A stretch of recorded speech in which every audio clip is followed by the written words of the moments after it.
Bonjour à tous et bienvenue sur la chaîne, j'espère que vous allez bien.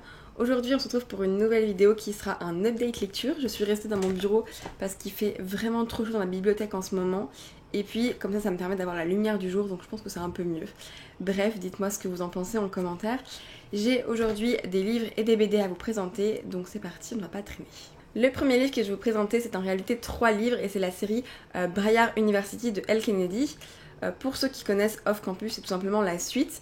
Pour ceux qui ne connaissent pas, Off Campus est une saga new adulte qui va raconter l'histoire de 4 hockeyeurs qui vivent en colocation et en fait leur romance à chacun des 4 hockeyeurs en colocation.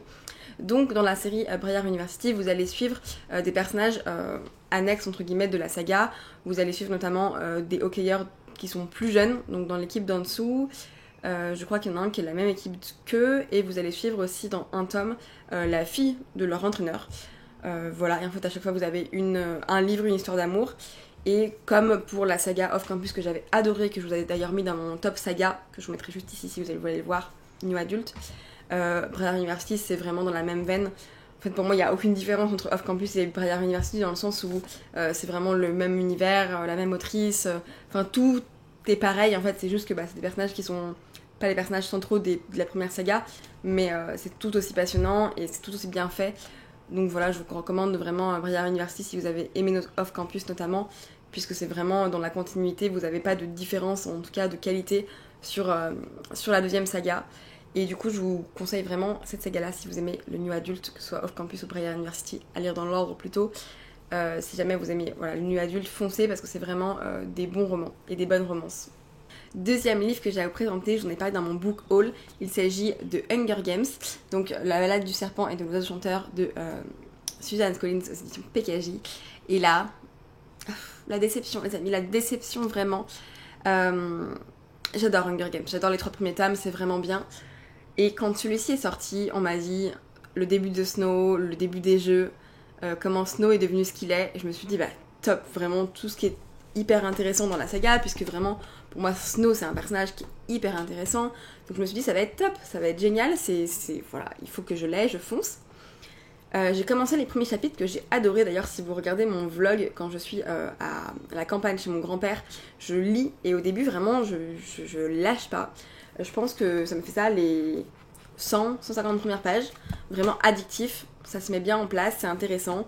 Vous trouvez du coup Snow qui est petit, qui va participer au jeu, puisque voilà, on vous dévoile qu'en fait les mentors ils n'existaient pas à l'époque et qu'au départ ils ont pris des étudiants de l'université du Capitole pour devenir mentors. Du coup je me dis c'est top, ça commence vachement bien, c'est hyper intéressant. Et puis plus le livre avançait, plus c'était une catastrophe. Déjà il est lent, il y a plein de passages de lenteur, notamment quand vous avez le passage des jeux. En fait les jeux c'est d'une lenteur, il ne se passe rien. Alors c'était intéressant dans le sens où c'est intéressant de montrer que les jeux ont évolué et qu'à l'époque ils n'étaient pas du tout faits pour être regardés et voilà comme ça télévisés tout ça, donc du coup ils sont lents parce que c'est pas intéressant et que personne regarde, et qu'après ils ont rendu le côté spectacle pour pouvoir faire en sorte que les gens regardent. Donc de ce point de vue là c'est hyper intéressant, mais du coup tu te fais chier pendant 300 pages quoi, donc hyper compliqué. Et ensuite je trouve que c'est pas du tout cohérent dans le sens où le personnage de Snow n'a aucune cohérence.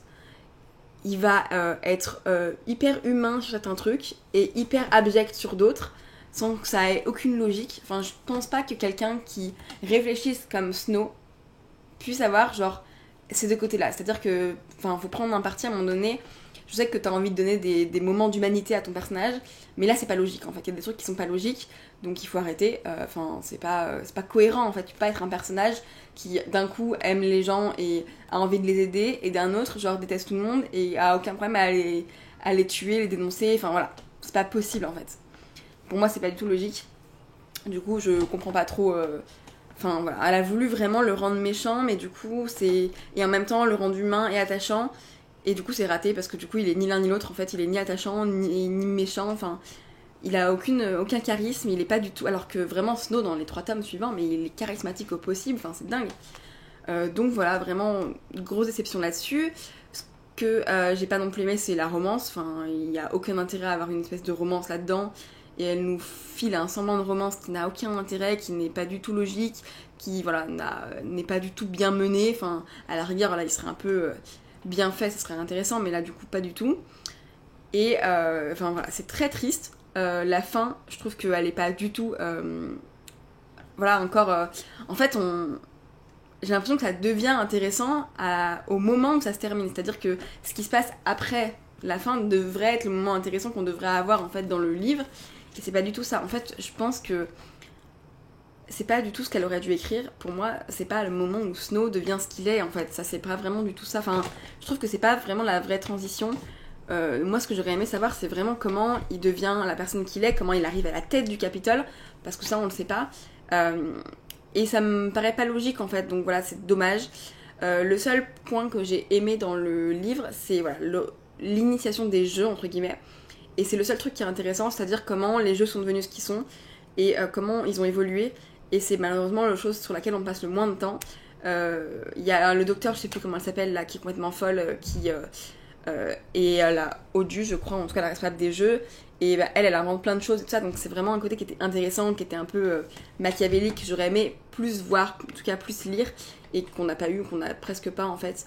Et du coup, voilà, enfin, c'est un peu le truc où je me dis, elle s'est ratée, pour le coup, elle s'est vraiment ratée parce qu'il y avait tellement de bonnes choses à faire avec le personnage de Snow, et c'est vraiment dommage parce qu'en plus, le début était bien parti, c'était plutôt addictif, et franchement, il y avait plein de choses à faire, et c'est très très dommage que soit sorti.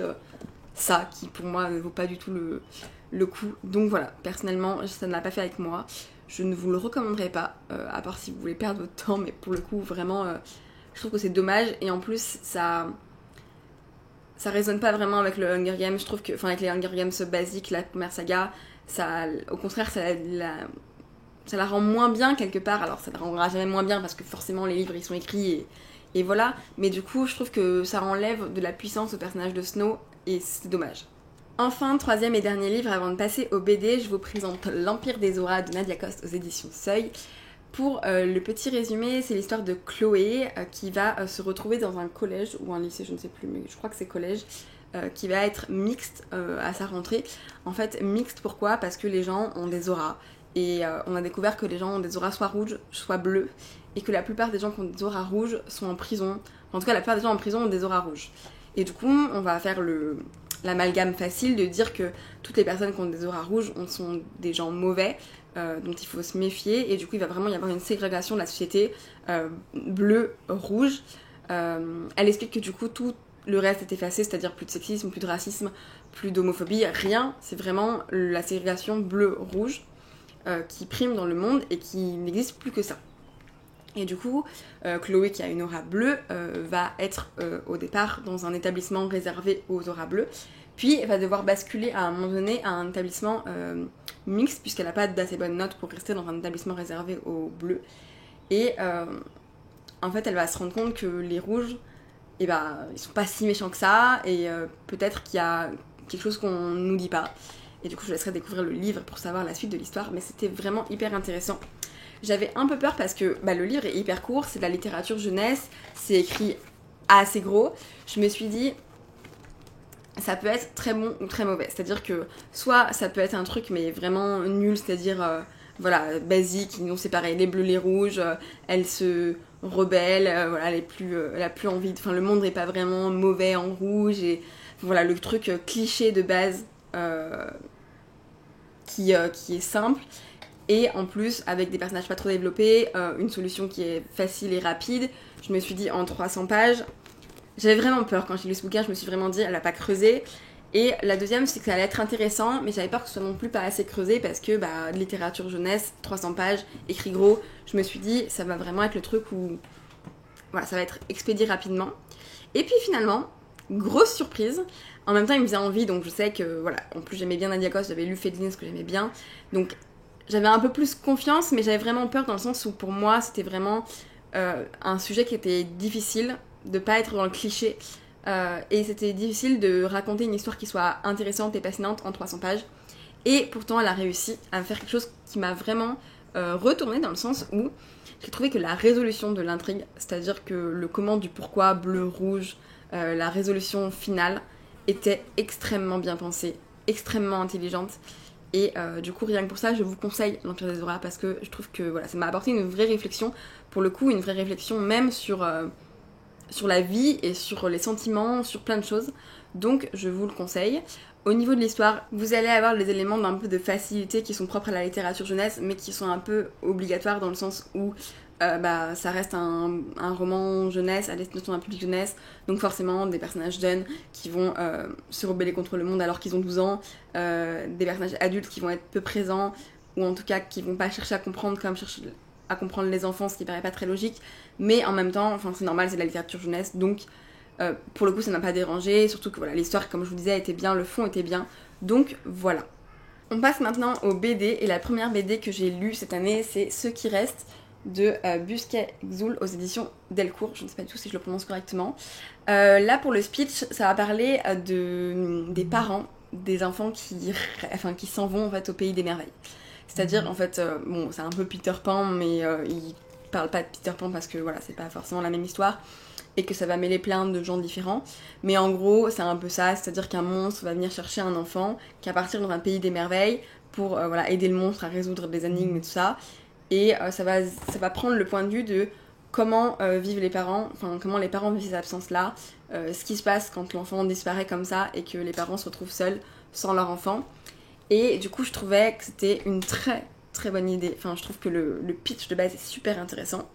En plus, je trouvais que les dessins étaient beaux. Je les aimais vraiment bien. Je trouve que voilà, c'est assez joli. C'est pas non plus des dessins de fou, mais je les trouve assez beaux. Et voilà, je trouvais que le pitch m'attirait énormément. Et je sais pas, ça l'a pas trop fait avec moi. C'est-à-dire que malheureusement, je trouve que l'histoire, elle est trop sombre et trop triste en fait. Enfin, voilà, si vous voulez lire un truc joyeux, lisez pas ça, vraiment, ça m'a démoralisée à un plus haut point. Mais au-delà d'être triste et voilà, de pas forcément, d'être un peu dur et un peu triste, parce que c'est pas ce qui me dérange le plus, il y a vraiment, je trouve, quelque chose de pas assez approfondi. En fait, je trouve qu'on n'arrive pas à en tirer de leçons, et ça qui me rend un peu chafouine, disons, sur la lecture de cette BD.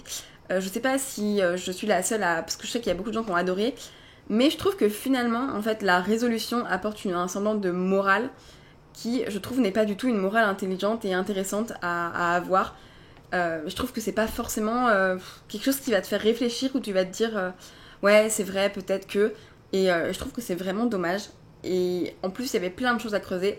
Il y a notamment un club que les parents vont rejoindre, de tout plein d'autres parents qui ont vu leur enfant partir également dans des pays des merveilles, parce qu'en fait la société les croit pas forcément, et du coup ce club là sait que en fait ça existe.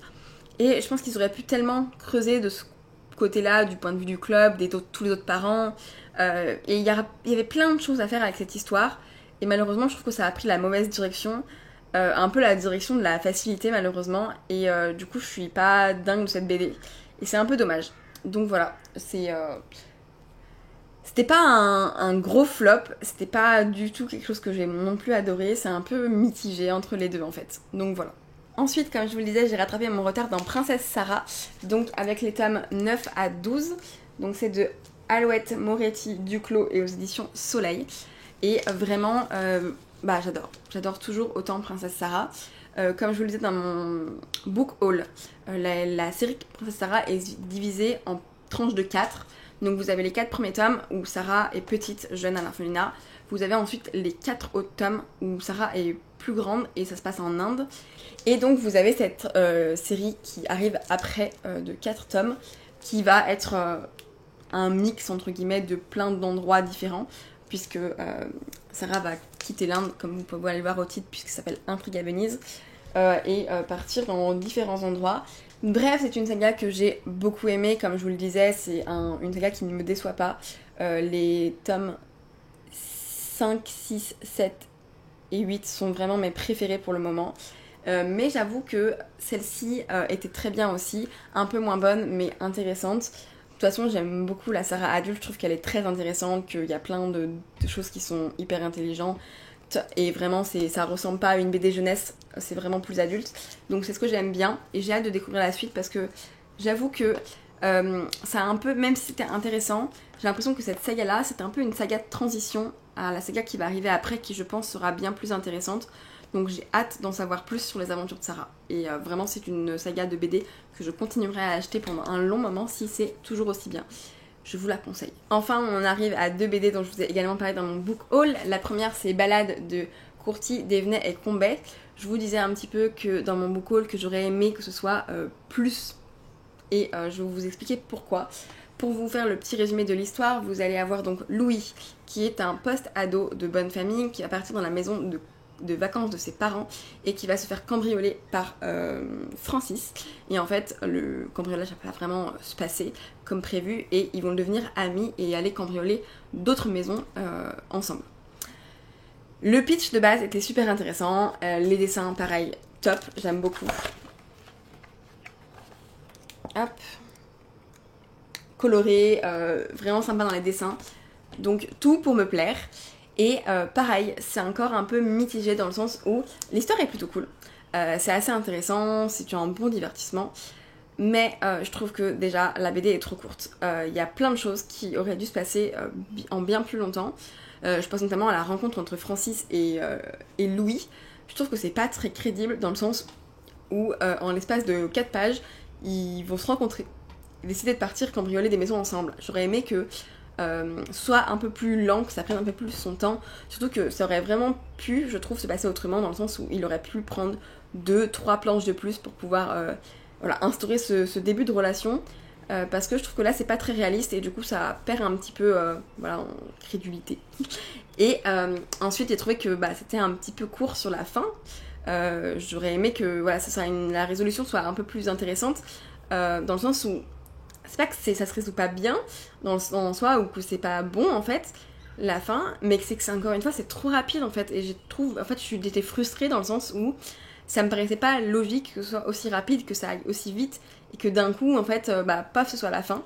Donc j'ai trouvé ça un peu dommage, même si la BD est bien, je trouve que vraiment elle manque de profondeur dans le sens où elle manque de creuser l'histoire en fait. Vraiment, je pense que toute l'histoire était bien, mais il aurait juste fallu qu'il rentre un peu plus dans les détails et qu'il développe un peu plus ses scènes pour que ce soit vraiment top, parce qu'il y avait de quoi faire un truc vraiment top. Donc voilà, une petite déception, même si j'ai bien aimé, c'est un peu petite déception dans le sens où je pense que ça aurait pu être un peu mieux. Enfin, dernière BD que je voulais vous présenter, j'en ai parlé plein de fois, il s'agit de Ces jours qui disparaissent de Timothée Le Boucher aux éditions Glénat. Je vais pas vous en parler 1000 ans puisque j'en ai déjà parlé dans ma vidéo Un domaine, un coup de cœur, j'en ai reparlé dans le book haul et donc je me dis que ça va faire trop, mais vraiment énorme coup de cœur sur cette BD, je vous la conseille mais à 100%. Pour l'histoire très rapidement, ça va être ce jeune garçon qui s'appelle, je ne sais plus comment, Lubin, qui va se réveiller un matin en ayant complètement oublié les souvenirs de la veille, en tout cas en n'ayant aucun souvenir de la veille, et en fait il va se rendre compte que quelqu'un prend sa place un jour sur deux dans son corps. Et du coup il va essayer de rentrer en contact avec lui et d'essayer de vivre correctement sa vie. Vous avez vraiment une réécriture de Dr Jekyll et Mr Hyde version BD et moderne, et c'est vraiment dingue. Là vous avez vraiment énormément de pages, ce qui fait que l'histoire elle est creusée, elle est approfondie, c'est ce qu'il me manquait dans Ballade, ce qui est vraiment top là-dedans. Vous mettez du temps à la lire, voilà, l'histoire est approfondie, vous rentrez pas en surface dans certaines choses, et du coup c'est hyper intéressant, vous suivez vraiment une évolution assez longue de l'histoire, qui s'étale sur du longtemps, en fait c'est ça qui est hyper intéressant. Et vraiment c'est creusé, et c'est dur aussi, il y a des choses qui sont vachement dures, il y a des moments tristes, et pourtant ça ne me gêne pas parce que c'est bien fait en fait, et que ça sert à quelque chose, et je sais pas, ça vous fait réfléchir. Et ouais, je sais pas, vraiment cette BD, ça n'explique pas, j'arrive même plus à parler, je n'explique pas ce coup de cœur, mais juste foncez, c'est une dinguerie. Je sais que j'ai vu qu'il en avait écrit d'autres, il a écrit notamment une BD qui s'appelle Le Patient, et je crois qu'il y en a une autre aussi qu'il a écrit. Il faut absolument que je me les procure parce que c'était dingue, et que si ces autres BD sont pareils, il faut absolument que je les lise et que je vive en fait ces expériences-là, parce que c'était vraiment ouf. Donc voilà, je n'en parle pas plus longtemps parce que je pense que vous m'avez déjà assez entendu parler de cette BD. Voilà, pour mon update lecture, j'ai plus de voix, j'ai parlé trop vite, je le sens. Je suis fatiguée parce qu'il fait chaud. J'espère que ça vous aura plu, je vais donner ma personne là dans cette vidéo vraiment. Je sais pas encore quand je pourrais vous refaire un update lecture parce qu'en ce moment mon rythme de lecture est assez léger, mais j'ai bon espoir de pouvoir reprendre un rythme un peu plus régulier, notamment sur les book hauls et les updates lecture, c'est-à-dire de faire au moins 3 à 4 book haul update lecture dans l'année, ce qui serait un peu intéressant, enfin un peu plus intéressant pour vous en tout cas. J'essaie aussi de lire plus de BD parce que l'année dernière ça m'a vraiment manqué, c'est pour ça que je vous en présente beaucoup en ce moment. Mais c'est vrai que c'est quelque chose qui me manque, j'adore lire de la BD, surtout quand on a des BD comme celle-ci. Donc je vais essayer de faire un peu plus d'update lecture, mais je ne promets rien. En attendant, je vous laisse découvrir les autres vidéos de ma chaîne si vous avez aimé celle-ci. N'hésitez pas à vous abonner également si ce n'est pas déjà fait. Laissez un petit like, un petit commentaire, ça fait toujours plaisir et c'est toujours important de soutenir le créateur que vous regardez. Je vous fais des bisous et je vous dis à très vite pour une nouvelle vidéo.